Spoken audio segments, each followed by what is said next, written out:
Toba टेक्सिंग में जश्न आज़ादी की खुशी में स्पोर्ट्स स्टेडियम में दंगल का दिलचस्प मुकाबला करवाया गया, जिसमें टोबा टेक्सिंग और कादराबाद की टीम ने हिस्सा लिया। दंगल का एहतमाम district sports officer Ataur Rahman ने करवाया।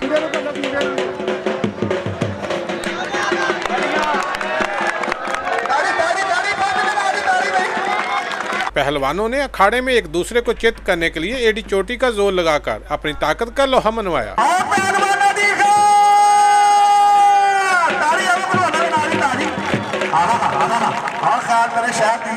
मुकाबले में पहलवानों का लहू गरमाने के लिए डोलची भी मौजूद था। दंगल मुकाबले में शायकीन भी पहलवानों को दाद देकर इनका जोश बढ़ा रहे थे।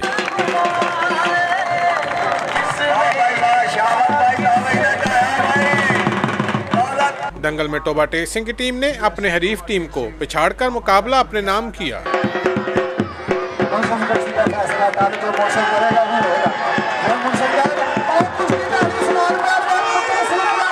दंगल के मेहमान खसूसी रुकने सूबाई असम्बली अमजद अली जवेद और असिस्टेंट कमिश्नर ने जीतने वाले पहलवानों में अनामत तकसीम किए। कैमरा मैन रशीद अंजम के साथ सुल्तान महमूद, टोबा टेक्सिंग।